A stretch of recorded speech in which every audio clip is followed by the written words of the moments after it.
Colorado fishing trip. Our trip started in late February as my three friends, John, Steve, Max, and myself, as we drove in my truck deep into the backwoods of Boxwood Gulch to follow the North Fork of the South Platte River. Steve owns a cabin up in the backcountry, so we left my truck there and began our 57-mile hike into the wooded terrain following the river. We had all of our camping and fishing gear packed, and enough food to hopefully last us the 3-day journey both ways. As we first set out in the early morning, a few light snowflakes began to fall. The terrain was heavily wooded and uneven, making for slow going. The cool mountain air rustled through the trees and sunlight streamed through the canopy, making the snowflakes glint and shimmer as birds chirped overhead and the river babbled in the distance. That was going to be a near-perfect trip.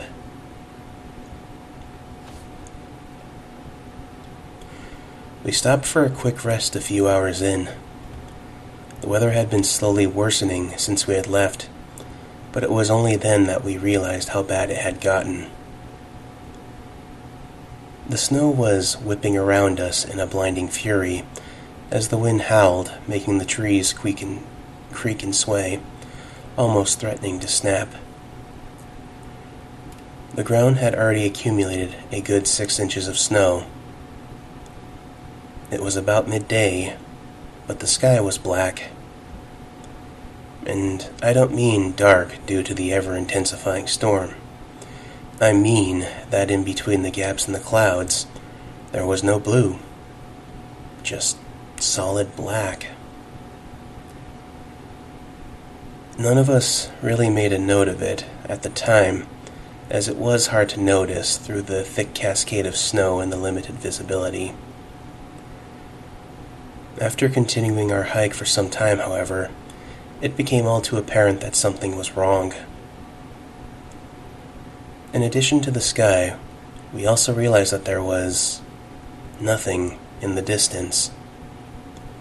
There should have been some mountains or something like there had been at the start, but no matter which way we turned, the world only seemed to extend 50 or so feet around us, and then it disappeared into the blizzard. It was nighttime now, or at least it was dark out, but it was 2 in the afternoon. As we walked forward, new things slowly came into view, but everything behind us disappeared, and although we could progress further, we couldn't seem to double back. Once we left something behind us, we couldn't reach it again. Steve had forgotten his lighter a little while back when we stopped to eat, but when we tried to turn around and go back, we were greeted by a wall of snow and fog impossible to see through. Our flashlight's beams didn't penetrate the fog. They stopped as they hit it as if it were a physical wall. Curious, Steve stepped out and moved his hand into the fog. First his fingertips, and then his whole hand disappeared into the haze. We all stood in disbelief, looking at the wall, which was impossibly tall and extended as far as we could see. There was no real gradient to it. Things didn't fade into the distance. There was a clear line where the wall began, and nothing was visible beyond that point. We were making a note of this when Steve muttered something. "What was that?" I asked. I can't feel my hand," he said slowly, as if realizing he had said it. Puzzled, he retracted his hand slowly, and then started screaming. His glove was shredded, almost disintegrated, and his hand looked like it had been forced through a wood chipper. Deep gashes revealed white bone underneath, and what fingers were left were stripped clean. We all panicked. "Oh God! Oh God! This is bad!" Max cried. Steve simply stood, clutching what was left of his hand and hyperventilating. We had to get him to a hospital, or he would certainly bleed to death. But we were almost a day's walk from Steve's cabin, which was already remote enough. We were all frantically checking our phones for signal when the worst happened. Steve fainted. His eyes closed, his legs buckled, and he fell forward into the fog. None of us noticed at first, but when we finally did, all we could see were his legs protruding from the mist. We immediately, without thinking, rushed to pull him out. We grabbed his legs and strained to drag him back into view. Before we even saw him, however, we immediately regretted doing so. We somehow knew what we would find. The thing we dragged out was not Steve. Not anymore. All of his skin was cleaved off, his rib cage ripped open with his entrails spilling out, and his face. It haunts me to this day. Not merely because it was horrendously mutilated, not merely because his eyes had been torn out, leaving only empty sockets, but because it smiled at me. A big, wide smile that started small, but the gashes on his face allowed it to literally stretch from ear to ear.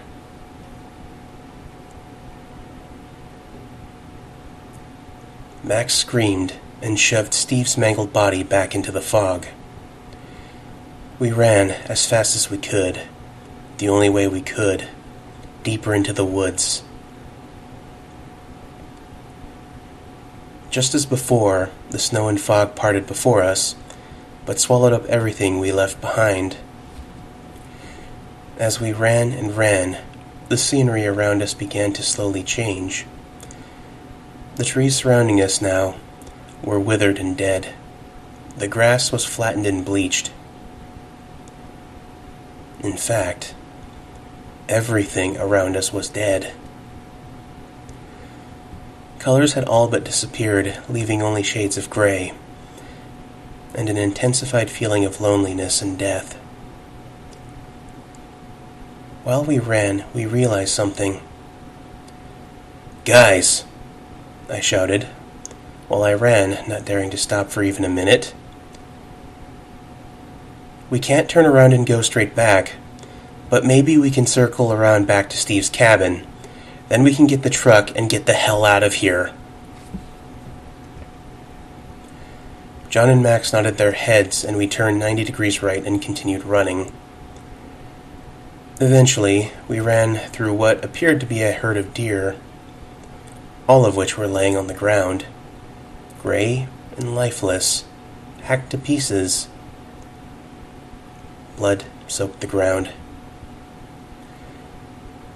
As we ran through the herd, dodging corpses, it was hard not to notice that their dead, lifeless eyes seemed to follow us.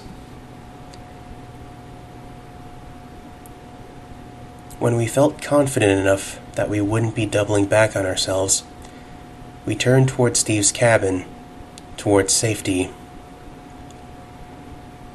We ran for at least another hour. Eventually, however, none of us could run any longer. Our bodies simply wouldn't allow it, and we were forced to stop.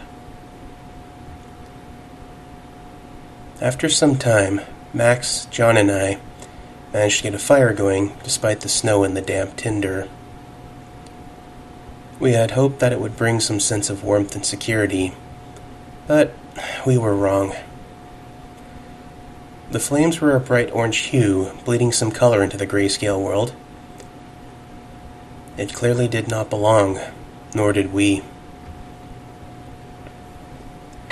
The longer the flames crackled and popped, the more we began to hear something, distant and quiet at first, but slowly growing closer, louder, and more numerous.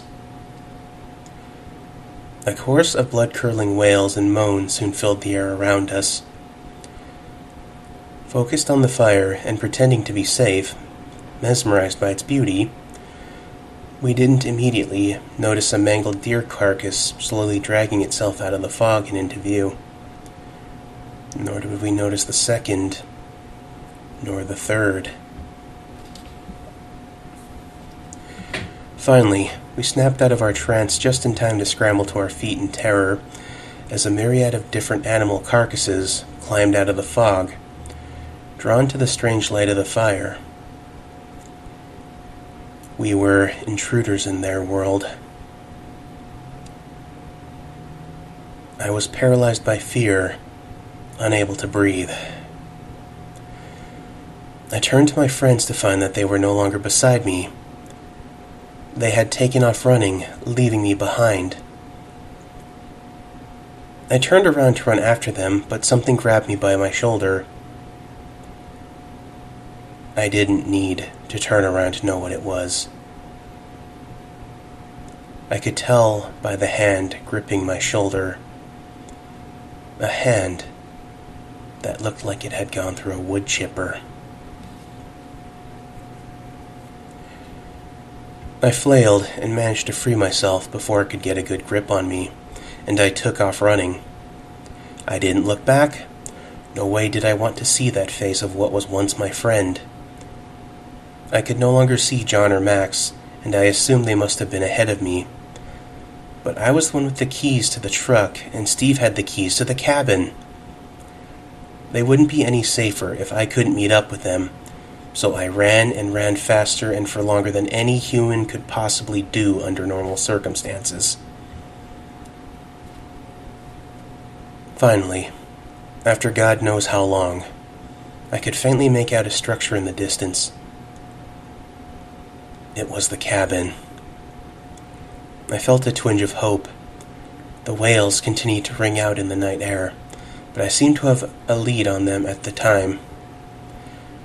I reached the truck, unlocked it, and jumped inside. I scanned the area for Max or John, but could see neither. I couldn't just leave them, but I couldn't wait forever either. I sat sweating and shaking nervously as the wails grew closer and louder.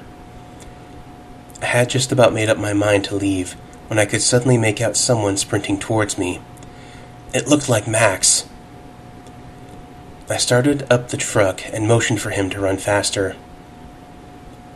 But, for some reason, I found myself subconsciously pressing the lock button, locking all of the doors. My instinct told me that something was wrong. I looked down at my hands. They were shaking like crazy. I looked back up, and Max's horribly mutilated face was pressed up against the driver's window, staring at me, smiling. He was trying to open the door. I slammed my foot on the gas and drove off, shaking like a madman and holding back the vomit. As I drove home, the sky slowly brightened back up into a blue hue, and I could eventually see the sun breaking through the clouds. It was 9 a.m. I began to see other cars on the road, and the people inside waved at me as I waved at them. Nice, normal people. Just kidding. I'm sitting in my house now, door locked and barricaded, windows boarded up, and I'm writing this story. And I felt happy for the first time in a long time writing that ending.